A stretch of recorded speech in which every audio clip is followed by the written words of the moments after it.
सुप्रभात। आज मैं कक्षा 8 के विद्यार्थियों को हिंदी व्याकरण पढ़ाऊंगी। आपके अर्धवार्षिक पाठ्यक्रम का जो पहला पाठ है शब्द निर्माण, आज उसी के अंतर्गत मैं आप लोगों को उपसर्ग नामक पाठ पढ़ाऊंगी। तो सबसे पहले हम जानेंगे कि उपसर्ग किसे कहते हैं।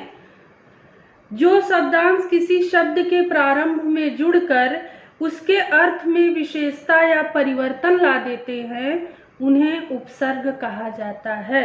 जो शब्दांश किसी शब्द के पहले जुड़कर उसके अर्थ में विशेषता या परिवर्तन ला देते हैं उन्हें उपसर्ग कहते हैं। या यूं कह लीजिए, किसी शब्दांश के पहले जो शब्द जुड़कर एक नए शब्द की रचना करते हैं उन्हें उपसर्ग कहते हैं।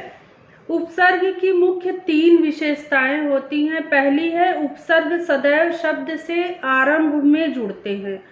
उपसर्ग का प्रयोग शब्द के अर्थ में परिवर्तन या विशेषता ला देता है।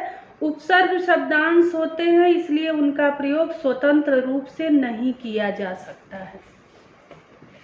अब हम आते हैं उपसर्गों के प्रकार के बारे में कि उपसर्ग कितने प्रकार के होते हैं। तो उपसर्ग 4 प्रकार के होते हैं। पहला होता है संस्कृत के उपसर्ग, दूसरा हिंदी के उपसर्ग, तीसरा अरबी और फारसी के उपसर्ग जिसे हम आगत उपसर्ग भी कहते हैं, और चौथा होता है उपसर्ग की भांति प्रयोग किए जाने वाले संस्कृत के अव्यय शब्द। तो सबसे पहले हम चलते हैं कि संस्कृत के उपसर्ग कैसे होते हैं, उनके बारे में जानकारी लेते हैं। तो संस्कृत के उपसर्ग संस्कृत भाषा के निम्नलिखित उपसर्गों से हिंदी में शब्द रचना होती है। जैसे कि उनका उपसर्ग जो होता है वो अति, क्या होता है, अति, अधि, अनु, अप, अभि, अव, आ, उत, उप, दुस, दुर, निस, निर, नी, परा। ये सारे उपसर्ग होते हैं किसके, संस्कृत शब्दों के उपसर्ग होते हैं जो कि मूल शब्द में जुड़कर एक नए शब्दों की रचना करते हैं। जैसे यदि अधिक लिखा है तो आप उसमें अति जोड़ देंगे तो वह अत्यधिक हो जाएगा। तो इसमें जो है अति उपसर्ग है और अधिक मूल शब्द है, और इसमें जब हम दोनों को जोड़ देते हैं अति और अधिक को तो क्या बन जाता है, अत्यधिक, अतिशय, अतिरिक्त, अत्याचार। तो अति उपसर्ग से बनने वाले शब्द क्या है, अत्यंत, अतिशय, अतिरिक्त, अत्याचार। अब हम आते हैं अधि उपसर्ग। अधि माने क्या होता है, ऊपर या श्रेष्ठ। तो इनका जो जब हम अधि उपसर्ग को जोड़ते हैं तो जैसे अध्यक्ष, अधिपति, अधिकार, अध्यादेश। इसी तरह अनु होता है। अनु माने क्या होता है, पीछे, समान या गौड़। तो जब हम अनुरोध, अनुभव, अनुराग, अनुचर, तो अनु उपसर्ग से बनने वाले शब्द हैं अनुरोध, अनुभव, अनुराग और अनुचर। अप से बनने वाले अपकार, अपमान, अपराध, अपशब्द आदि शब्द होते हैं। इसी तरह अभि माने अभिभावक, अभिगमन, अभिप्राय, अभियुक्त होते हैं। अव उपसर्ग से क्या क्या शब्द बनता है, अवनति, अवतार, अवगुण, अवतरण।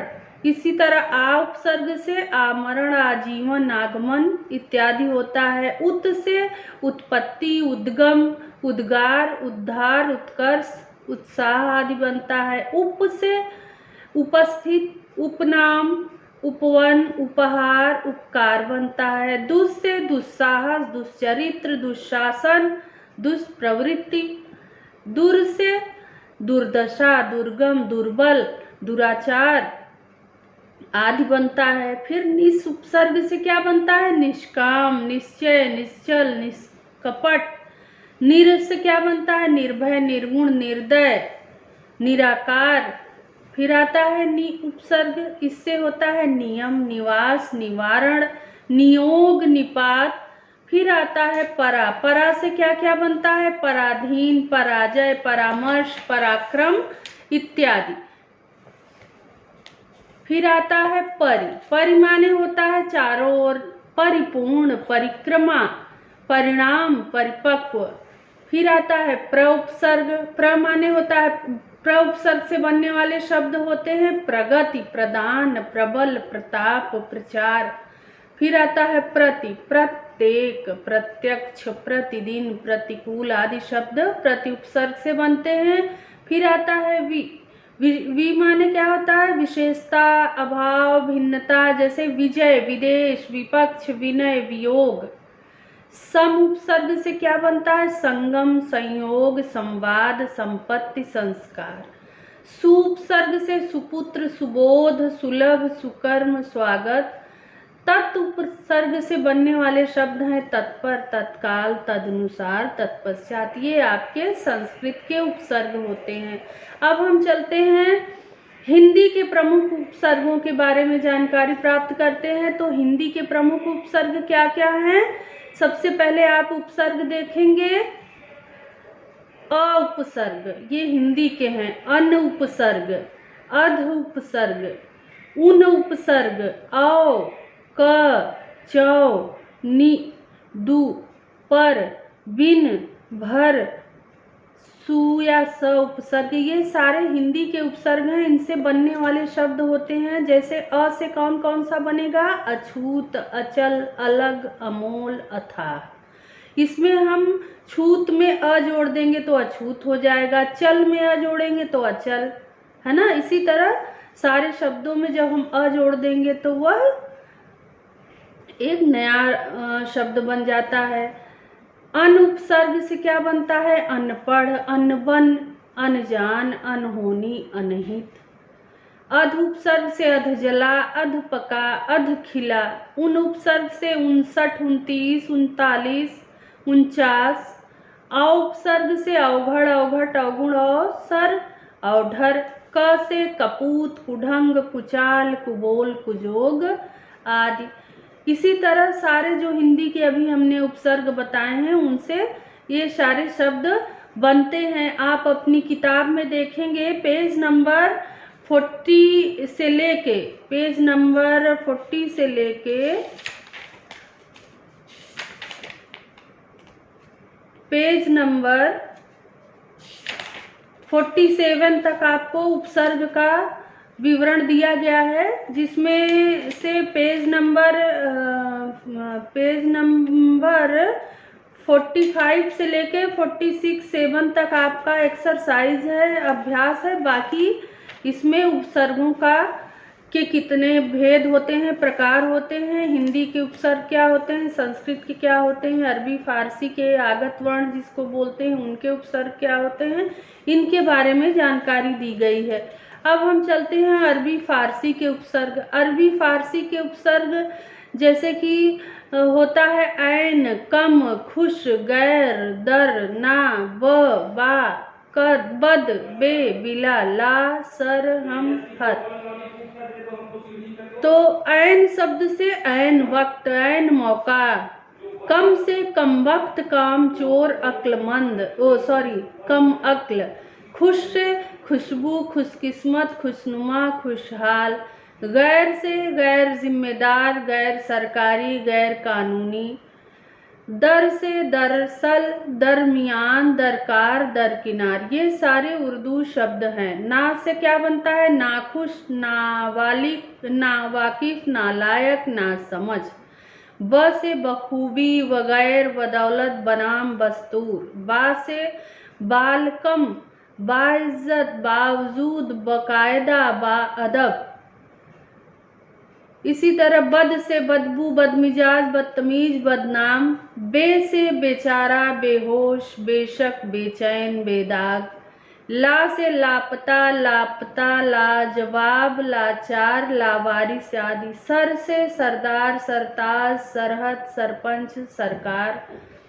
इसी तरह हम से क्या होता है? हम सफर, हम उम्र, हम राज, हम जोली। हर से हरदम, हर रोज, हर माह, हर साल। ये रहे आपके उर्दू के उपसर्ग। अब हम चलते हैं अंग्रेजी के उपसर्ग। आजकल हिंदी भाषा में अंग्रेजी शब्दों का प्रयोग भी होने लगा है, इसलिए संस्कृत और हिंदी के समान अंग्रेजी के उपसर्ग भी बहुतायत से देखे जाते हैं। ये उपसर्ग इस प्रकार हैं: आप अपने बुक में पेज नंबर 43 पे देखिए। सब से क्या बनता है? Sub inspector, subway, sub committee, deputy commissioner, deputy secretary, deputy collector, head master, head constable, head clerk, half pant, half shirt, chief minister, chief जज, chief secretary, chief engineer, assistant clerk, assistant teacher, vice captain, vice chancellor, general merchant, general manager. ये आपके अंग्रेजी के उपसर्ग हैं। अब हम चलते हैं एक से अधिक उपसर्गों का एक साथ प्रयोग कैसे होता है। जैसे कभी कभी किन्हीं शब्द में दो उपसर्गों का एक साथ प्रयोग होता है, जैसे अति, धन, आ, दो उपसर्ग, एक अति उपसर्ग लगा है, एक आ। कैसे? अत्याचार, अति से अत्य होगा, चार से आर, मतलब अत्याचार। परि, धन, आ, पर्यावरण, समधना, समालोचना। इसी तरह ये जो है दो उपसर्गों से बने हुए शब्द हैं, जैसे अत्याचार, पर्यावरण, व्याकरण, समालोचना, प्रत्यक्ष, प्रत्याशित, अनुसंधान, सुसंगठित। इसी तरह हम चलते हैं संस्कृत व्याकरण की समास रचना में प्रयुक्त शब्द शब्दांश जो समास के पहले भाग में आते थे, अधिक प्रचलित होने के कारण उपसर्ग की भांति प्रतीत होते हैं और उसी रूप में स्वीकार कर लिए जाते हैं। ये शब्द कौन से हैं? अगम्य, असाध्य, अटल, अज्ञान, अधर्म। अनुपम, अनंत, अनुचित, अनर्थ, अनेक। अधः, पतन, अधोगति, अधोलिखित। अलम, अलंकृत, अलंकार। चिरकाल, चिरस्थायी, चिरंजीवी। सहचर, सहगामी, सहयोग। ये सारे उपसर्ग जो है संस्कृत व्याकरण की समाज रचना में प्रयुक्त शब्द वाले उपसर्ग हैं। ये रहे आपके उपसर्ग का विवरण। अब हम चलते हैं इसके अभ्यास और एक्सरसाइज की तरफ, जो कि मैं आपको पीडीएफ के माध्यम से सेंड कर दूंगी। लेकिन थोड़ा सा हम इसके बारे में और जानकारी देना चाहते हैं कि उपसर्ग ऐसे शब्दांश हैं जो शब्दों से पूर्व जुड़कर उनके अर्थ में विशेषता ला देते हैं या परिवर्तन कर देते हैं। ये आप पॉइंट नोट कर लीजिए। उपसर्ग ऐसे शब्दांश हैं जो शब्दों से पूर्व जुड़कर उनके अर्थ में विशेषता ला देते हैं या परिवर्तन कर देते हैं। उपसर्गों का प्रयोग स्वतंत्र रूप से नहीं किया जाता है, ये केवल शब्दों से पूर्व ही जोड़े जाते हैं। तीसरा, हिंदी में 4 प्रकार के उपसर्गों का प्रयोग किया जा रहा है, जैसा कि संस्कृत के उपसर्ग, हिंदी के उपसर्ग, आगत उपसर्ग, संस्कृत के अव्यय उपसर्ग। इसके बाद आता है प्रश्न उत्तर उपसर्ग से आप क्या समझते हैं।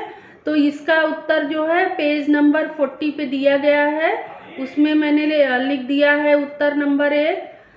दूसरा, हिंदी में कितने प्रकार के उपसर्गों का प्रयोग किया जा रहा है, इसका उत्तर पेज नंबर 41 पे है, मैंने टिक किया है, उसको लिख लीजिएगा। बाकी जो आपके अभ्यास हैं वो मैं आपको बुक में भर के आपको पीडीएफ के माध्यम से सेंड कर रही हूँ। धन्यवाद।